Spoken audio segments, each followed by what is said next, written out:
Welcome to my Conscious Podcast. I'm Jessica Klingspor, and this is a podcast where we dive into our inner worlds and the incredible skills hidden inside us. It is a space for honest and meaningful conversations where our guests share their stories and insights from their life experiences and journeys of self-discovery. In this episode, you will get to know more about Swedish Anna Ullenius. For over 25 years, Anna has dedicated her life to transforming lives and unlocking human potential. With a master's degree in psychology and social science, she has empowered thousands of individuals, teams, and organizations to embrace change and achieve their goals. Her personal journey, from overcoming illness to vibrant self-healing, has deepened her understanding of transformation, enabling her to guide others with authenticity and wisdom. Anna's diverse experience spans small businesses, global corporations, public sector institutions like hospitals or correctional services, and work with youth and families. She is trained and certified by Dr. Joe Dispenza's Never Change Solutions, and is also a certified leadership coach, Zen coach, NLP master, and introspective hypnosis practitioner. Known for her innovative methods, Anna uniquely integrates neuroscience, coaching, and personal development tools. One of her specialties is working with horses as co-coaches to develop leaders and teams. Offering courses and trainings worldwide, she focuses on self-leadership, transformation, and self-healing. Anna's mission is clear: to reconnect individuals with their inner wisdom and unlock their true potential.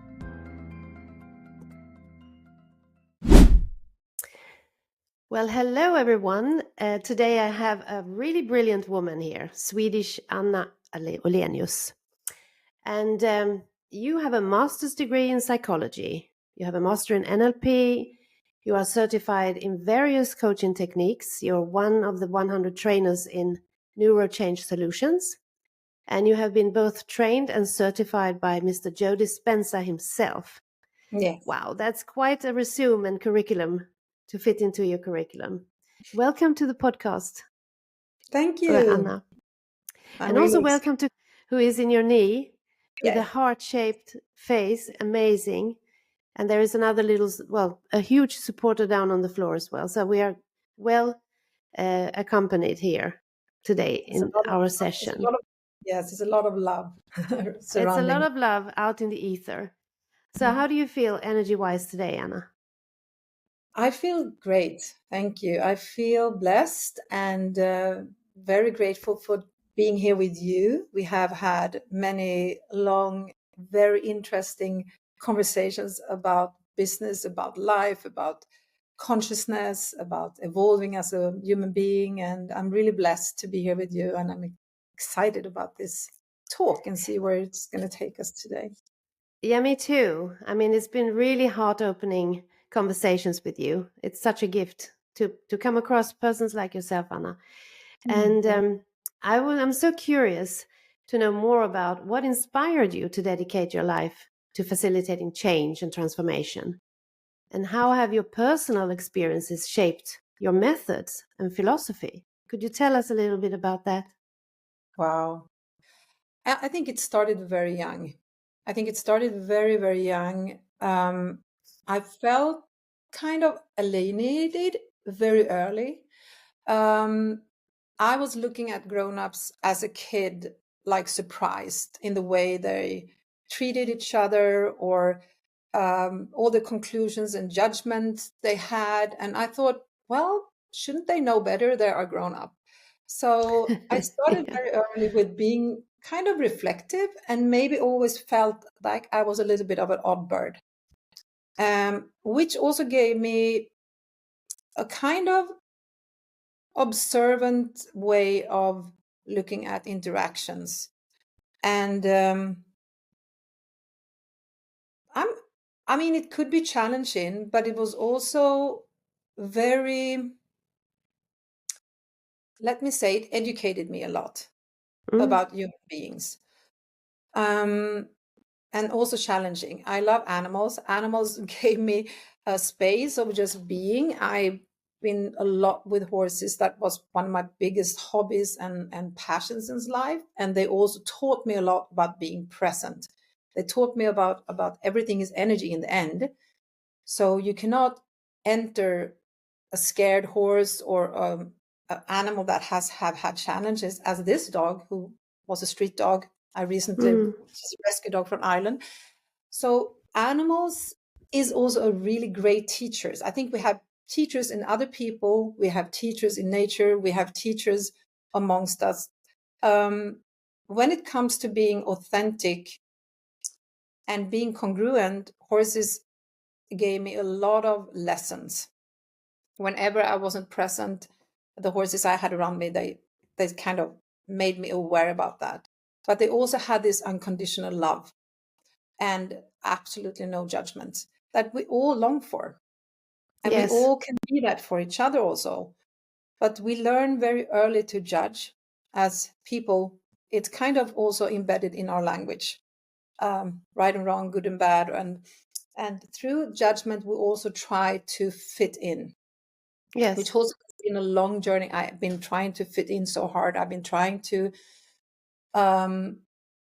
if I become a little bit more like that, will I be loved? Will I be accepted? And in the end, it just ends up you losing yourself. Yeah, because we look at all the others and comparing ourselves, and comparing is not our friend. No, Really. it's never. No. You always have to, in order to fit into somebody else's reality, you always have to amputate things away that is unique about yourself, because we are all like unique beings. We have unique awarenesses, talents, abilities, way of seeing things. And later on, what was also for me a natural path going into working with people and studying social science and psychology was my longing to free people, to help them to illuminate, to become more of the version they actually are, and reprogramming, let go of the programs that doesn't serve them anymore. And it started really early also. I kind of think I was a little bit of my psychologist to my mom very early also. Okay. She had like very deep talks with me very early, which I'm now can be super grateful. Of course, maybe it wasn't really easy for me as a kid having that, but it also gave me a lot of support, teachings how to hold space for somebody. And but it also created, of course, a program of being a helper. So that is a balance, being a coach, facilitator, therapist, to not go into a too hard program of being a helper. And anyone who's listening, I mean, all the people pleasers there, all the people who are super empathetic, it's really important to learn where's the boundaries. Where can you always, we talked about it yesterday on the beautiful talk we had, Jessica, about giving the oxygen to yourself first in order to be able to support others. But it can take a lifetime before you really understand, because we are so focused externally outside ourselves. So we are looking outside all the time. And it's not until you really turn your sight inward, you can really go to depth with these things. Yeah. So you are a little bit also autodidact in the whole, it came natural to you, the whole thing of being a facilitator in the end, because the life lessons that you picked up growing up and observing yourself at an early stage. And others, and also the natural curiosity I had about human potential, about not seeing us as only this body walking around here on earth, also seeing us as bigger than that, greater than that. Yes. With a consciousness, with sometimes that whatever seems invisible, whatever passion people have, whatever talents people come into. I mean, some people have the talent, they can play piano when they're 3 years old. But whatever is unique with every person, I think what was a driving force was also for me to support people to find that, to empower people to actually find what is so beautiful and special with them. And that is the greatest gift they can be for themselves, for others, for their business, for the workplace, for the children, and not make that wrong, because we live in a world where it's a lot about, you said, comparison, trying to fit in, except from being teenager, where we try to fit in, but in the same way we also want to stand out. So Yes, it's a journey. But the old paradigm that we were talking also about is starting to crumble now. I mean, then I refer to this leadership by separation, by fear, and competition rather than connection. All that, those leaders are starting to fall off because the new leaders are coming that is more into the connection, compassion, etc. And you were early about this. I mean, how has this 25-year journey, professional journey, how was it way back when you were starting to implement this that is like happening now? We're in the shift now. It's a long journey to walk, trying to like highlight this to people. I think a long time ago, I think I found it a little bit, there was a lot of things I wanted to share, but I could see I couldn't share it because it couldn't be received in the right way. And that is also kindness, to not give people more than they can receive. So I think I had to have a lot of patience. And actually in the beginning, I was also working with, I was working in the prison here in Sweden as a facilitator for the staff about how to support people in the journey of change. And I mean, that was interesting and good learning, because there was also a paradigm like, okay, they should be punished. They're here to sit off a sentence. But if we look at for me, it's always look at the bigger picture. And what can we contribute with here that will be a gift for the people that are in prison, but also when they get out, or maybe they become parents. So I don't know if I went somewhere else, but you see, the challenge for me was seeing a lot of possibilities people's organizations and teams have, but found in the languaging how to express it, but also see that maybe didn't fit into the culture by then. Especially in the correction system, it was a very high hierarchy. How do you say it in English? Yes. And it was a very old structured. It was not. It was a very, very hundreds, 200s of year old structure. Things have changed a lot. It was 20 years now since I worked there as a consultant. But it's quite metaphoric that you actually change. You started there, and if you're in prison, I mean, talking about change, you have to change inwards. It is all about the inner dimension, because you can't go out. You're locked in. And start that journey and that is the maximum freedom. So it's wow. You started this in a jail. It's like, it's not a coincidence, I think.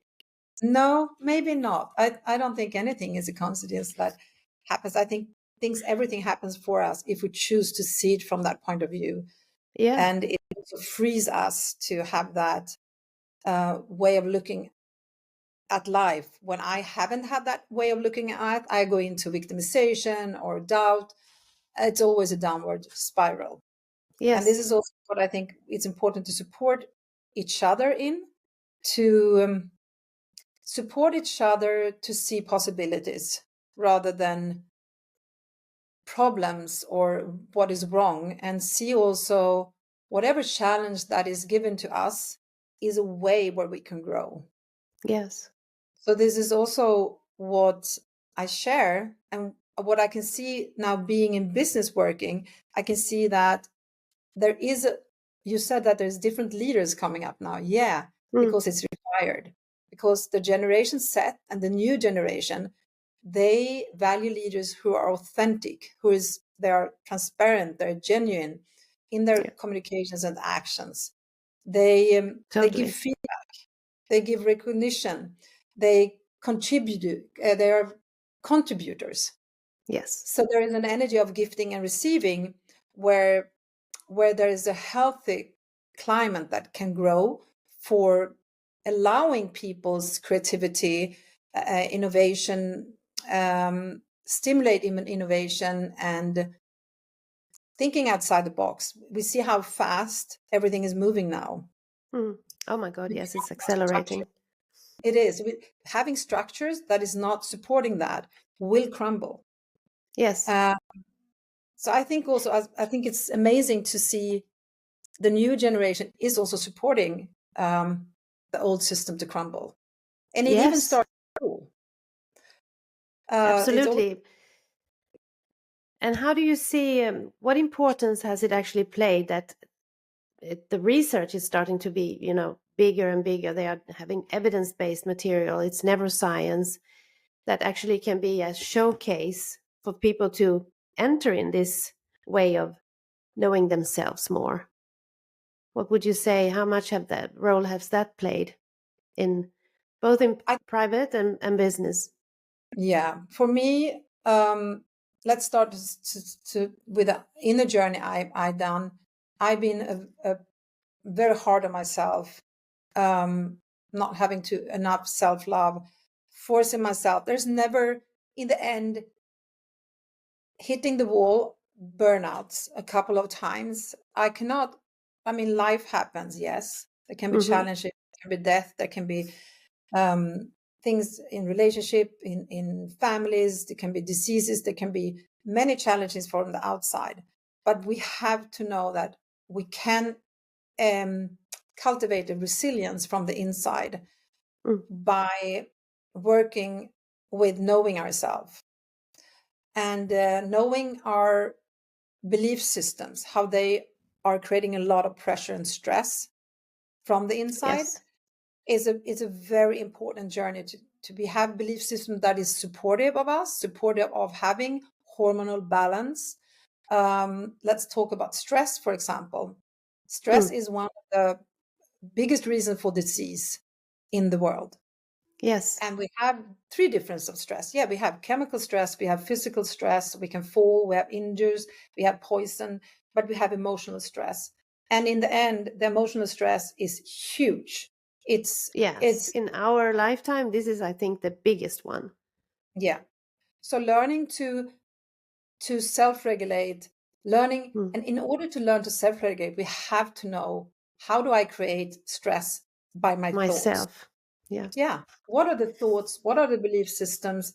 And this is what neuroscience is talking a lot about, and what I learned with the journey with Dr. Joe Dispenza, where I also came to his first training, the first training I attended 2018 with a burnout, a very severe burnout. I thought I had all the answers, but I didn't walk my talk. I wasn't authentic, living my truth, but I didn't really have a strong enough science-based model. So this is what the work of Dr. Joe Dispenza really helped me with, and now I have the privilege to teach this work, is having a platform that is science-based and bridging that, and have the understanding of the why, and why should I do that, and how does it work, makes the work much easier. When we have an understanding, we get more willing. When the mind gets the food, it's easier for us to be self-motivated to do the work. And meditation is one of the answers to that. Yeah. But it's also a lot about being self-reflective. What kind of thoughts do I fire and wire in my brain daily? And what kind of behavior does those thoughts and belief system create inside of me? Is it benevolent for myself and my body and the world, or is it actually creating a lot of stress? And in the end, it will determine what kind of emotions I will have, and what experience I will have. Yeah, because many people are not even aware that you're actually choosing everything. Yes, we are. But the problem is that like 95 to 90% of our daily awake time, we go unconscious.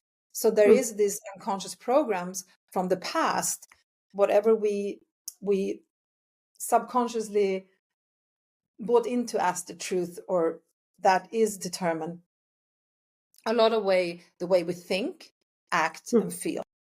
Yes. And the way we feel will then influence more of those thoughts. So if I have if I start to have thoughts about I'm not good enough, or that person is stupid, or this workplace is a shit workplace, whatever I think, this is my own thoughts that I choose to think, will determine the way I act. Will I act insecure? Will I act like an not so very kind to my coworkers because I judge them? And in the end, that will determine my experience, and also in the end how I feel. And that if I start to feel then insecure, or I start to feel angry, that will influence more of those thoughts. So we will end up in Yes. this loop of thinking and feeling with negativity. And the only thing we need to do is take a few deep breaths and pause and check in Bring you with us. back to the present moment. Exactly. And is this the person I want to be? So we have also to be super aware in the journey of change, to become aware about, who do I want to be? Yes.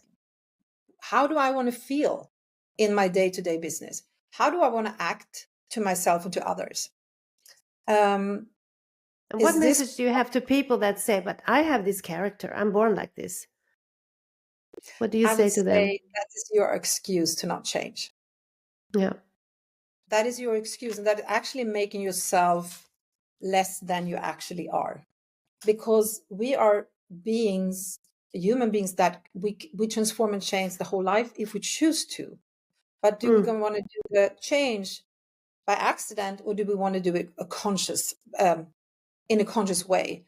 So it's Yeah. really important also to sit down with yourself, write down all the thoughts and the feelings and emotion you don't want to feel or experience or think anymore, and also have a clear vision about who you want to be. Who do Yeah. you want to be as a parent, as a loved one, as a partner, as a coworker, as a manager? What is your ideal? And what does it feel like to be that person? And this is a never-ending journey, because there's always more love that we can embrace and experience. There is no end of light and love if we choose to. And the most challenging thing is also to be willing to see our shadows, what we might not be so proud of, and also be willing to feel and embrace that, and know that this is just another wave of the ocean. Let's say we are the whole ocean, and the feelings we are experiencing is just like another wave. But there is always stillness in the bottom of the ocean. So do I want to become the wave, or do I just want to observe and feel the emotion and know I feel these emotions? I'm not becoming the emotion of anger or resentment. This is just Yeah. moving through my body, and I'm bigger than this. So it's not about not feeling, become aware about it, but then also have a moment, you said present, become present, and make a conscious choice. I can choose to go down this rabbit hole and keep firing, wiring in this level of mind of anger or resentment, or I can pause and remind myself, who do I want to be? What is the ideal self of me that where I can fall in love with myself and life, where I feel proud and great about myself? And it's also important to not judge when we fall, because when we judge, if we we react, we lose our Yeah. temper. If we're not willing to, in a loving way, like when we love our children and want to correct them, it's not that we need to judge them. We can say, hey, do you know what? When this happened, this is the consequences. Or we can correct ourselves in a loving way. This is what I'm trying to say. Yes. Because when we correct Beautiful. ourselves in a loving way, we get inspired to do it again. But if we punish ourselves, it's like we don't want to see. Because if we punish ourselves for the shortcomings we can see that we have or act like, how fun is it to keep going in this direction of becoming more aware about yourself and know yourself? Exactly. And how much does forgiveness play in this as a role, I think both it's towards yourself and to others? yeah, I think it's huge. And I mean, I have clients that have had life that nobody, I mean, I cannot, they're my heroes. They've been living through so much harshness. And it doesn't mean that they have to forget. But if they can forgive and also forgive themselves, because many times if young people are exposed to things, there's usually, in a weird way, as resentment to self. So it's also a lot about forgiving yourself and forgiving maybe life also, and in order to move forward. And so I think forgiveness, whatever, if we don't forgive, we are keeping ourselves in prison with a resentment towards that person, or we are stuck in the past. But it doesn't mean that you have to forget. And it's a process. So it's really about not judging yourself. Maybe you need time. And to letting go of that emotional attachment, right? Because yes. that doesn't mean that you forget. No. But to let go of the emotional attachment, because you can be eaten up by being angry with something. Yeah. In the way, I mean, you are bathing your own body and system with the stress hormones of anger. So all negative emotions in the end will release a lot of cortisol, adrenaline, and hormones that actually are decaying your body. Shifting that to, even if you go from anger to neutrality, being neutral, it's changing your inner climate for growth and repair. But even better if you can move to inspiration, to gratitude, to thankfulness, to being in the present moment, feeling thankful for whatever, even if it's just seeing the sun going up again, whatever you can find that can help you shift will shift your inner environment. So the hormones of stress will shift to hormones that will instead building up your body, the DHEA, for growth and repair. So in every moment we have a choice, but sometimes we get so kidnapped. So we need first to create a space for that change to occur. So we need this pause. And that is a step, you can step back into silence, right? To slow down, to be able to pay more attention. And in the silence, the mind is not nourished from music or whatever we want to listen to, conversations, thoughts gets blown up. Silence can be really helpful. Yeah. I mean, whatever can make you become more present. If it's taking a walk with your dog, if it's sitting in nature, taking a few deep breaths, it's very helpful to connect with the heart. The heart has an immense power. Also by research, I'm also trained through HeartMath, so they have 400 reviews, articles about the power of the heart and becoming heart-centered, and what that does to your brain. So when you just connect with your heart, through maybe just put your attention on your heart, take a few deep, slow breaths through your heart, and your heart become more organized, more synchronized. And this information goes up to your brain, and all of a sudden your brain becomes more organized and more synchronized as well. And you move into this beautiful state of creation instead of survival. Which is key. And most of us are in survival mode for a majority of time of the life. Yeah. I mean, research says that the average person in the Western world are around 70% of the day in survival emotions. Yeah. Without knowing it, because we are so programmed. So it takes that stop and reflection to start to notice and scratch on the surface. Yeah. So we have to be curious. We have to be curious, and just curiosity is it is already there. Curiosity is actually a very positive emotion that is triggering other hormones. So can you just be curious about yourself, like, wow, Mm-hmm. that emotion of envy or anger that just is rushing now through my body. I wonder what was creating that. Yeah, What was what that is it connected to? exactly? Where does it come from? And many times not even ours, because we have Mm. mirror neurons as kids, so we copy paste a lot. Yeah. So I was listening to suppress. Bruce Lipton. He was saying that between 1 and 7 years old, you're in Mhm. theta state. There is this Yes, theta brain that you become, and you're basically a sponge between one and yeah, seven, and you and the pick up theta, everything. yeah, theta, just to clarify for people, is a state of brain waves Mm. where there is an open door to your subconscious mind. There's no analysis of what is going on. Does that belong to me? No, it's just my mother being angry, or my father, or the teacher. Has nothing to do with me, because we don't have access to the analytical brain before usually 10 years old or something.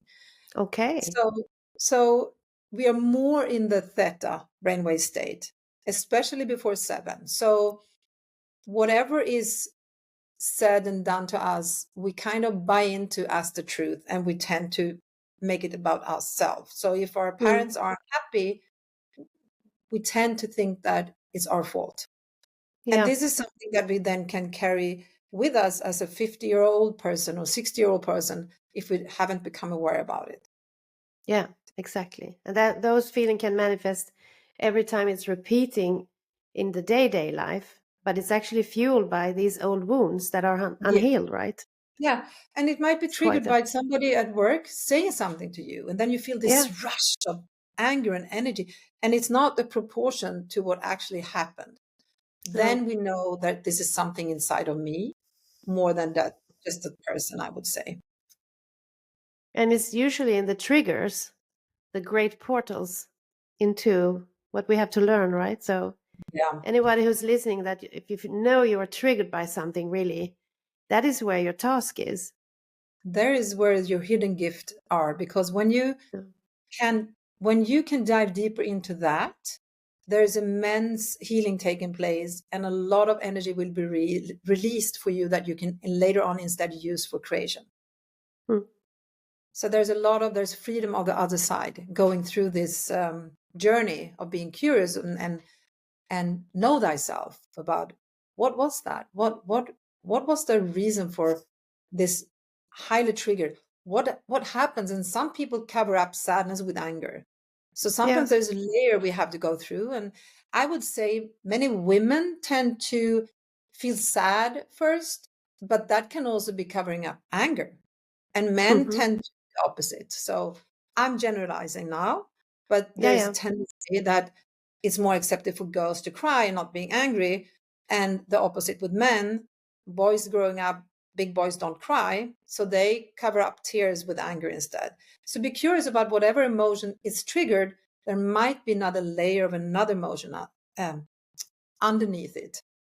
Yes. But it's all these old programs we were talking about before, Yeah. that we And have them in our systems generations back. So we pick yes, up and take over and take over yes. until there is somebody who really wants to, like, is this really me or not? Do I really want to be this person? Do I really Do want I to be this person? like this? Yes. Do I want to act Yes. like this? Or is there another possibility for me? And I also want to say what you said about programs. The moment we observe the program, we're actually not in the program. So every Yeah. time you observe it, you should just, oh my God, this is great. I'm doing great. Encourage yourself, because I mean, there's so many people that they see the program and then start to judge themselves. And that judgment is Mm. just another program. So it's so important to make a pause and cherish this moment, because you're becoming more aware. And the moment you Yeah. watch the program, you're not the program. It's amazing. That's why I'm such a big practitioner of meditation and try to always implement and say to people, try it, because it's Yeah. really centering you in life. And that's where we have the heart as well. And meditation, means in the middle. So it's really bringing you to the heart, Yeah. which also have neurocells. We have a heart brain. Yeah. There's 40,000 of them. So Yeah. there's actually, the signals are stronger from the heart up to the brain, and then the opposite. So can I share a little study that HeartMath did? Yes, I would So there love. was there was a study about just what you're talking about, that they had 30 people, if I remember it correctly, and the half of the group were informed to be in heart coherence before. That means they were sitting down, closing their eyes, putting all their attention on their heart, breathing slower and deeper than normal, with all their attention, allowing the breath to flowing in and out through your heart. And this is what the practice you can also do. It takes just a few minutes. And Mm. then they allow the heart, the activation of the heart, to allow that energy of gratitude and thankfulness to radiate through their body and then outside of the body. And that is shifting your heart coherence, which is directly influencing the brain. But what was interesting in this study was the study was like this. They had a computer screen, and there were two types of picture being exposed on the computer screen. There was pictures of smiling baby, or a beautiful sunset, or a puppy, Mm. and there was also maybe a snake attacking, or a scary person attacking somebody with a knife, or something that was triggering fear. And 6 seconds before the picture was exposed on the screen, the heart already knew. So the heart was already reacting either with a positive emotion or in fear. And the heart was the first where it was registered, and then it went up to the brain and then down to the stomach. So the heart knew 6 seconds before it was exposed. So this is what we talk about intuition. So I would say that this is Wow. like intuition demonstrated in a scientific way, how it works. So the information is already in the field. That's maybe esoteric to people to speak about, but this is how your intuition actually work. So No, I no, think yeah, and everybody's listening knows sometimes who's calling. Before you pick up the phone, you know that person was calling you. yeah. This is basically your intuition in action. And it's also when you let your brain, the head brain, be a little Hmm. bit in the back seat, not in the Yeah, front seat. yeah, Because this is the only polarized organ we have in the body, left and right, yes and yeah, no, black and mm, white, and all this yeah, that yeah, and interferes many times with the feeling from the heart yeah, brain. yeah, yeah, and the wisdom from the heart. And I think when we can synchronize through either meditation is also about becoming familiar with. It's about Mm, slowing your brain wave down. What mm. happens when you slow your brain wave down? You move from being in the analytical, overthinking brain to becoming more in the creative brain, which is the alpha brain waves to theta brain waves, is a slower brain wave where you can access more of your creative state of being.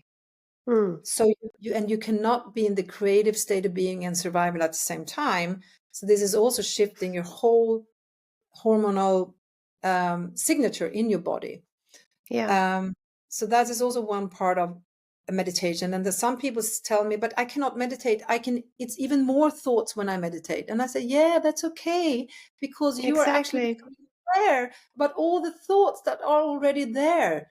The difference is now you're observing the thoughts. You're not becoming the thoughts.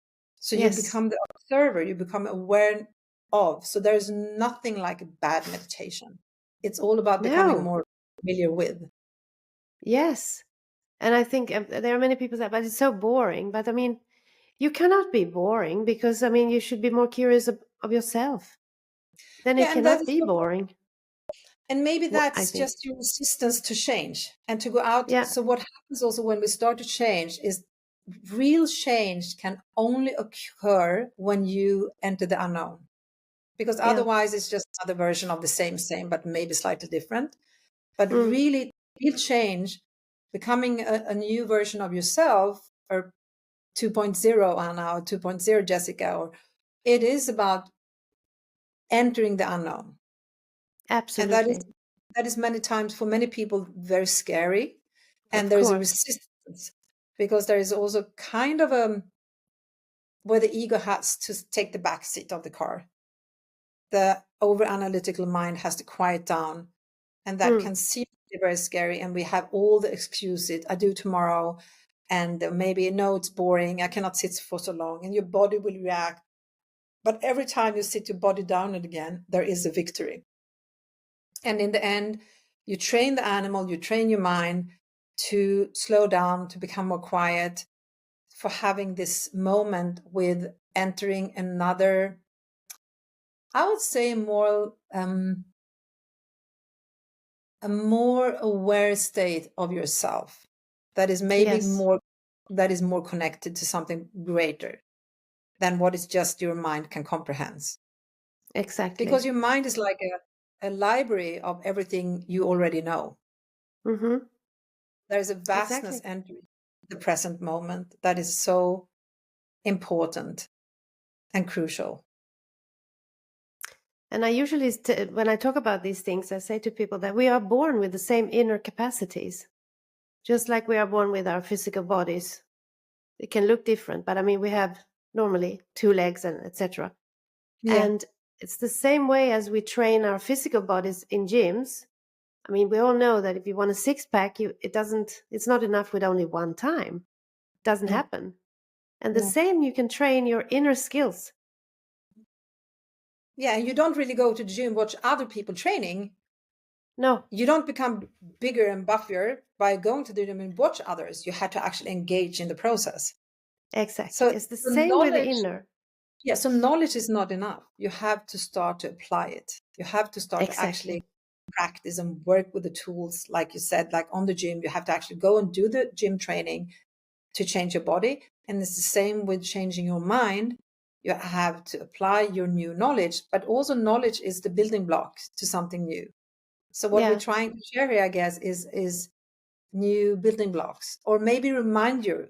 Maybe you beautiful listener, all of you, maybe you already know this, and this is just another reminder. And you're here Yeah. today listening to this to remind yourself of there is another version of you, of your future you, already existing somewhere. Because if you can think about him or her, they already exist. You just have to Yes. start to do the process here to start embody the new self. And what I love about reminders is that they always come in a moment when, oh, you put it back. Yeah, you know about it, but then you are not really practicing it. And then it comes. So to all the listeners, it's only good to hear people hear this again and again and again. Yeah. But how did you choose to actually put horses into your coaching? They are your co-coaches, the Yeah, sometimes horses. we do amazing, beautiful, life transforming courses with horses. And the beauty of that is that horses are like pure reflectors of your energy. So you might enter to work the horse with um, a little bit of anger or a little bit frustration, and the horse will mirror that back to you. And you might not even be, you might be smiling, but the energy of frustration or stress is already there. The horse will not mirror your smile if it's fake. Even if you're lying to Mm, yourself, they will actually reveal what is actually going on underneath that, because they pick up the energy mm, of what is actually going on. And then you will get instant feedback. But they also, the beauty with horses is also that they have, I mean, if you want to be a heart-centered person because you also want to have a positive impact of your co-workers, your family, your yes. heart, open, activated, coherent, will activate and support other people to open the heart, become more present, become more positive and relaxed, and more in love with life or themselves. That is the effect and the power you actually have. We all have that power. And the Yeah. horses have an energetic field that is 15 meters around their heart, a human being around 3 meters. So horses, big hearts, and they're prone to always be in coherence. That's a very natural state that they get back to. If they go into fear for some reason, they're self-regulate and come back very quick to coherence again, because they Yeah. don't mind like we do. Excuse me for the F word, but they don't Yes. do that. They don't worry No. about the future or dwell on the past. They're in the No. moment. So this is also what happens with people when I have horses in the classes, is that it really melts people's inner barriers. They melt the harshness or the walls around the heart, or fears or resentment, because they're just being there present. It's really taken the armor away from people so they can connect deeper with themselves, and then in the end also with other people. So it's also so many layers of gifts that they're also very empowering, powerful, beautiful animals. And just imagine you in a Amazing. coherent state, you communicate with them and they move Mm. with you, like 500, 600, 700 kilos, moving with grace and power, because you shift your energy. So Wow. this is also like a very beautiful mirror of the innate power we have, and they can embody and show that and reflect that back to us. So this must be incredibly efficient to bring in leaders to teach them how to be more heart coherent, and Yeah, and the inner most, connection with themselves to yeah, then go back to work and actually have a better connection with their colleagues and employees. yeah, and it's and I also want to, when we talk about being these heart-centered leaders, it's not about being a doormat. No. Sometimes being a heart-centered leader might be a person who has very strong boundaries with things, because but it comes always from a place where it creates more. It comes Mm. from a benevolent place, and you will not do it from ego based, like I want to be seen as better than others. Or it's not a world of competition, it's a world where we build more leaders also from a space. What is a great gift to everyone, and there's Mm. enough for everyone if you come from that space. And I think this is also connected with we talked about authenticity, Authenticity. how important it is. And that is also what horses facilitates, because whatever mask you have on, they will not respond to your mask like other people might do, but horses, they don't. They see through everything, because they Yeah. are dependent on reading energy in a situation to survive. There are animals eating horses, like that's in their genes. So it's also a way where they survive, that they reveal, is the lion lazy now, or is the lion about to attack? So they have this skill with being with us, where they really mirror every little subtle thing inside of us, Wow. and they give it so generously back, but also love and compassion. Yeah. And we are cognitive emotional beings as humans. Yeah, And which means that if we want to be authentic, we are authentic also at work. But there are many leaders, or there are more bosses that say, well, oh, don't take it personal when you don't feel seen and getting the value back that you are giving at work. And the usual comment then from a boss is like, oh, don't take it personal. But business is very personal if you show up authentically. yeah. What do you have to say around this? I say that, for me, I think it's an excuse to say, don't, it's just business, as a cover many times to be hush, to not be considerate, to not coming from benevolence. It is a very easy way to excuse your behavior as, oh, it's only business.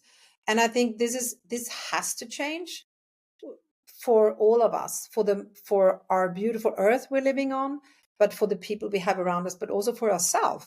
Don't we feel so much better when we are always authentic? It's actually a very high frequency being authentic, and it takes so much energy to not be authentic, and it gives so much more energy to you when you are authentic, even if sometimes it might be uncomfortable. I mean, I'm a Mm, recovering of people pleaser. course. I know what it costs you when you try to please others in order to not be judged as bad or whatever. It's always going to harm you in the end. And I think that's kind of my burnout, was that I wasn't fully true to myself in every areas. I thought I had to give in order to be I don't know, but this was a subconscious process. And it doesn't matter whatever program you have that is exhausting you for yourself. Look at that. Be bluntly, lovingly honest with yourself and see where are you not authentic with yourself, and then with your loved ones, and then with your coworkers, and then with your neighbors. So it's all about the self-awareness. That's the only way where we can be authentic and heart-centered. The heart, the heart never lies. Our No. mind can make stories, but our heart is always accurate. And the heart, how do people say sometimes, how do you know if it's the heart speaking to me? Yeah, the heart has a very simplistic, simple language. It's not complicated. It's not either or. It's not embedded. It's very direct. It can be subtle. It's very direct. It's not like this mind twist that we can go into. So when we're overanalyzing, it's actually also creating a lot of stress. Yes, and that is not the language of the the heart, mind. not the language of the awareness. That's your mind trying to figure out something or twist something and manipulate you, maybe. So Being in control, you think? yeah, I mean, yeah, trying to manipulate things to the outcome so we can be in control. It's about being in the know, I would say. Whatever we feel comfortable with. But you actually had another question. It was connected with authenticity. What did you say? Yeah, this thing about leaders that we were talking about being personal at work, but being Yeah. also authentic. But Authentic. would you have some kind of exercise that you could train to get more authentic? Anything that you can give to the listeners? How do you enter in that vibration, the frequency of authenticity? Is there any roads into it? Yeah. So we already talked a lot about it. It's a way to find pause. And whatever situation, if you have a certainty, if you can practice certainty that life happens for you, you will change your perspective and it will calm your system down. So even if you are in a very challenged situation, if you pause and find a way to feel like, okay, what is right about all of this? What a pleasure to be in this challenge. And this challenge is happening for me. It's a great opportunity for me to grow and grow stronger. So it's a lot. What I'm talking about is the attitude. How do you look at life and yourself and people around you? And so pause is really important. Take a few deep breaths. Connect with your heart. Sometimes it's easy to just put your left hand on your heart.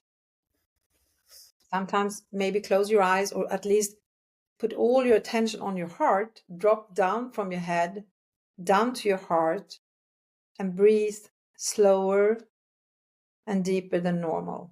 For some people, it's helping to count on 4 on the in-breath and 5 to 7 seconds on the out-breath. At least find a rhythm that is very relaxing for you. And whatever thoughts trying to catch you, just come back to your heart again and become present with your heart. And then all of us have somebody or something we can think about that makes us feel appreciation or love or gratitude. So if you can in that moment also find something you appreciate, you're thankful or grateful for, and start to cultivate that emotion and allow that emotion while you are slowing your breath down.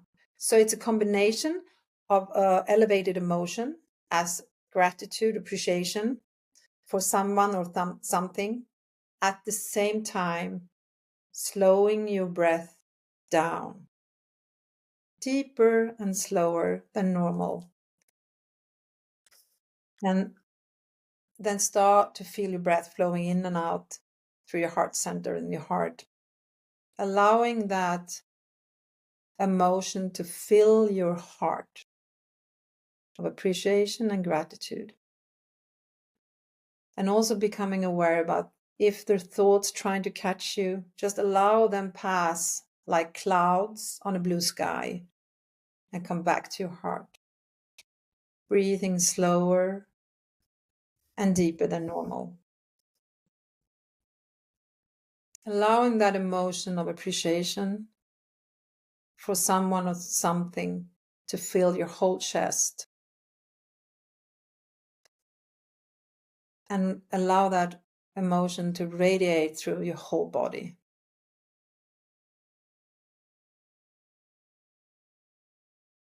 And now allow that emotion to fill your whole body. Feeling of appreciation and gratitude. And then allow this emotion of appreciation radiate outside your body and fill the whole space you're in.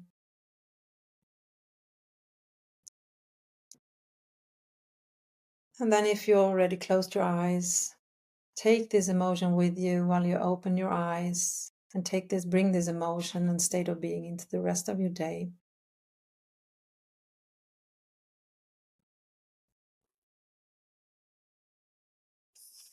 And just this 3 to 5 minutes will start to change the chemistry in your heart, in your body, I mean, but also in your heart.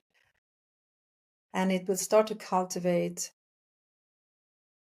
a new way of being. And you can even do this with open eyes. You can do it when you're in the line to pay your food or in the traffic jam, but then don't close your eyes. And doing this 3 to 5 times per day, 3 to 5 minutes will actually change your baseline. And what I mean with baseline is like the homeostasis will become less stressed. After 3 weeks, research have demonstrated, this is HeartMath again, that people's baseline has gone down from a high stress level to a normal one. So this is one way you can start, but also in the waking day, practicing pause and become aware about your emotions, become aware about the thoughts that is triggering all these emotions, and how are you willing to change them? And know that you're not your thoughts. You're not your emotions. You're not your body. You can become the observer of it and start to change in this way. And also really sit down and write down everything you want to let go of that isn't loving for you to bring into your future. Become aware about who do you want to be as a partner, as a friend, with a relationship with yourself, with your co-workers, as a manager, and write all these state of beings down. Become very clear about who you want to be and start to practice becoming that person. So this is like a very basic way to change, which is all connected to also neuroscience, because our brain, the brain is plastic, which means that you can change your architecture in your brain by starting wiring new thoughts. So, I mean, we are made for this. We can be the architect of our inner world, of our brain, of our state of being, and also then we change from the within, you will see what things will change in your surrounding as well. And coming to the workplace, being another person, being this person that have more compassion, more patience, are willing to have more connection and interest, pure, authentic interest in others, you will start to change the people around you at work as well. Doesn't matter if you're a formal leader or not. We change cultures by changing individuals. This is what I believe in, and this is the power we have also. Of course, it's easier when leaders work with a culture and decide to have a culture that is more nurturing. It will also invite more innovation, more creativity, and people will be much more loyal, more invested on delivery, the best to the company, and they will also feel much better. Totally. So beautiful, Anna. Everything you have said now is amazing. And you mentioned the future, and I wanted to implement also this thing we were talking about before, the future self. How Yeah. important is it to envision your future self, and how can you work with that in manifestation? Yeah. So the thing is, with our brain, it doesn't know the difference by, if we are thinking about all the worries, all the fears we have, and we actually really engage in that fear, the body will believe it's happening now, which means that all these emotions of stress and fear will flood your body. But the same thing is, if you start to cultivate your future self as a more loving person, as a more creative person, as a more empowered person, whatever that is for you that feels really important, that you want to embody more of, you start actually to become that person in the practice, because the brain and the body is so objective to the subjective mind. So when your subjective mind will tell the body that you're already that person, it will feel like it already happened. So you will start to cultivate your body to be more patient, to be more present, to be more positive or more creative. So this is the importance of having a vision of the future is as important for yourself as an individual as for your corporation. If your Yes, organization doesn't have a clear vision, where are you going? But what about with yourself? no direction. Yeah. Exactly. And how can we, and let's see, like your body and your mind and your spirit is like an organization. So you have to practice what you want to become, and you Mm. have to be clear about it. So clear that you become it. And so clear that when you fall from grace, you will catch yourself. And it will be Yeah. so clear that this is not the person I want to be, because it's the vision of my future past is so engraved in me. So is that a word I can use? Yes. Yes. So I know this is not who I'm being now. So you also can see the incongruencies when you're not.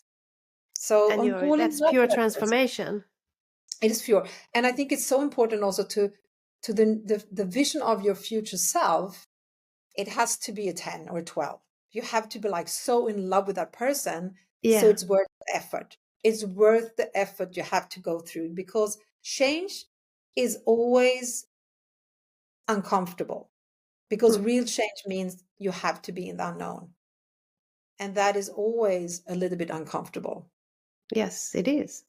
Mm. So we have to, sometimes I write down to do discomfort challenges, to do I love something that. a day. Yeah, that makes you a little bit uncomfortable. And It you could be grow. like, and you grow.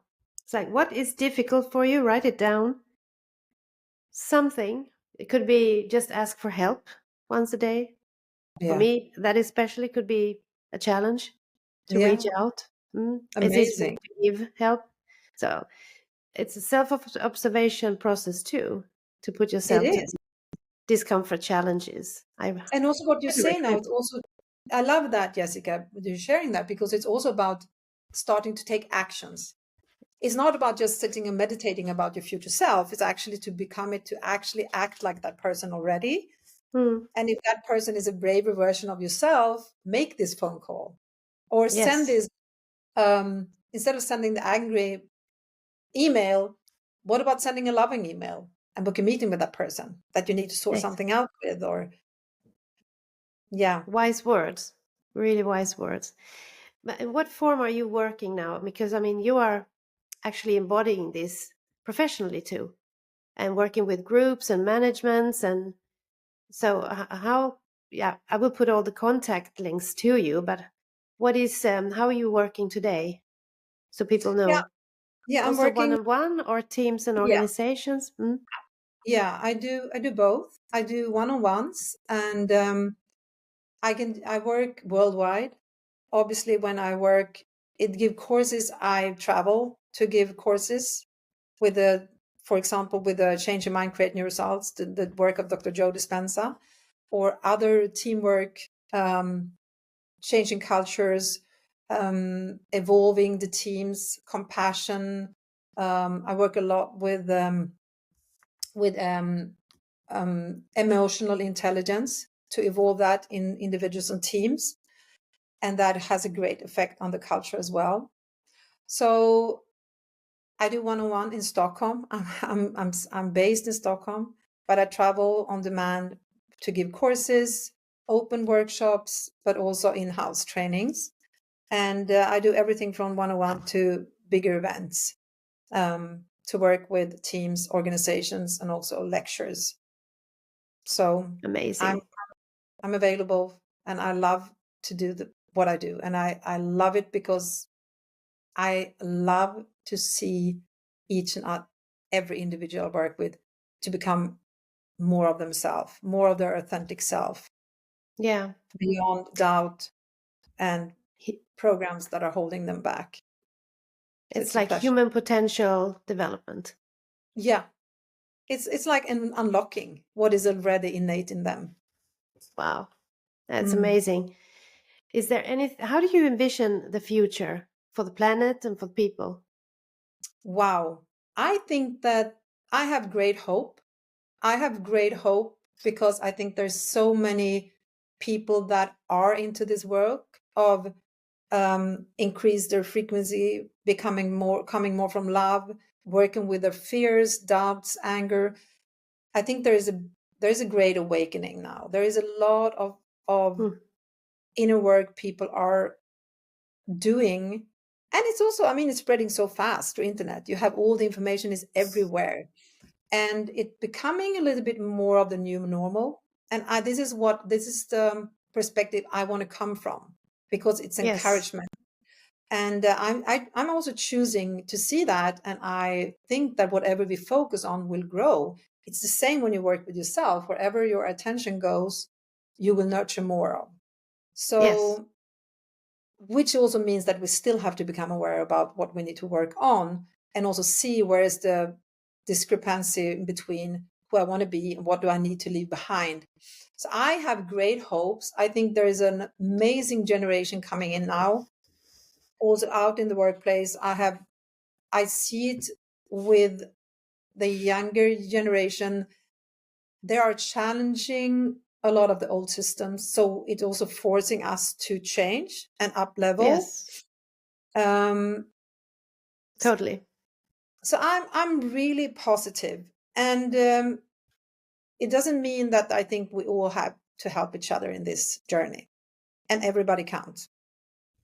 So, but there is a lot of optimism, and the more we learn about ourselves, the more light and love we can spread, the more creativity, innovation that is beneficial for the greater, for all human beings, for the planet, from the animals, and changing perspective. Going from me, from we, from the kingdom of we. Yes. Yes, because this inner development is not an individual pursuit in the end. It's a collective thing.